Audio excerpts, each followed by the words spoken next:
Assalamu alaikum wa rahmatullahi wa barakatuhu. We are living in times where the children are becoming disobedient.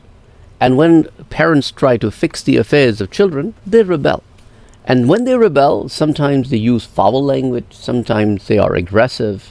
Unfortunately, the whole family system is getting affected. I'm not here to talk about what parents did to me. I'm here to talk about what you as an individual are doing to your parents. Because each and every one of us is responsible for our actions, not the actions of others. If anybody is unjust, they will be held accountable on the day of judgment for their unjustness. Now, let's look at a story from the life of the Prophet Muhammad sallallahu alaihi wasallam. And this story is reported by Imam al-Tabrani and also Imam Bayhaqi in Shu'bul Iman as well as Dalailun Nubuwah. In the story, Prophet Muhammad sallallahu alaihi wasallam was approached by a man from Medina, and he said, Ya Rasulullah sallallahu alaihi wasallam, there is a man from the youth of the Medina, a young man. He's on the deathbed, and when we are telling him to say La ilaha illallah Muhammadur Rasulullah, instead of saying that, he is replying back that I can't. I am unable to. These words are just not coming out. And then Prophet sallallahu alaihi wasallam approached this man. Prophet Muhammad sallallahu alaihi wasallam told him, say La ilaha illallah Muhammadur Rasulullah. He said, I can't. Then the Prophet asked, is anybody in your household upset with you that you may have been disobedient? And he said, my mother. And then the Prophet sallallahu alaihi wasallam asked him, is she alive? And he said, yes, she is alive.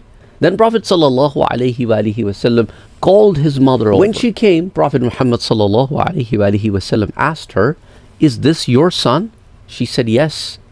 And the Prophet said, what would you think if we at this very moment burn a massive fire and put him in that fire? And she said, I would not like it that my son is burned alive.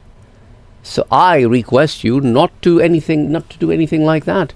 So Prophet Muhammad sallallahu alaihi wasallam said, well, then do you forgive him for his disobedience? And then the woman said, yes, I forgive him for his disobedience.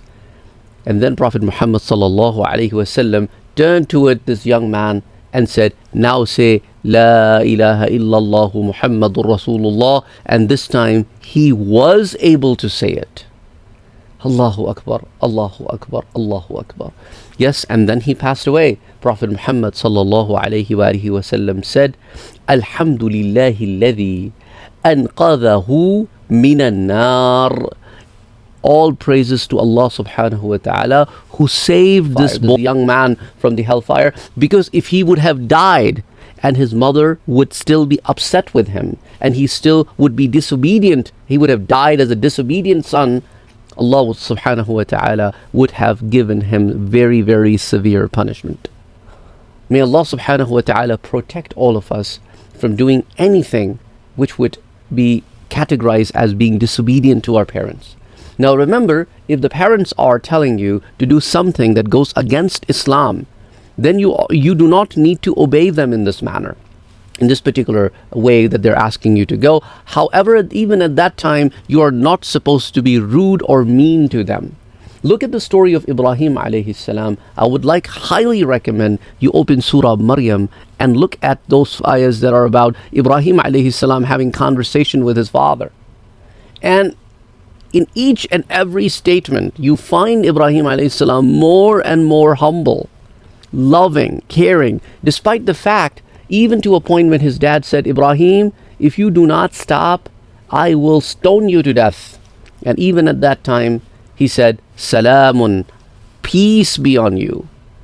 Now, that is a different thing, that whether it was his father or his uncle or stepfather, there's a differences of opinion on who exactly was this person. In this capacity of Ibrahim alayhi salam, was Tariq his father, and this person was Azar. Allah knows best. We are not going into that detail at this point.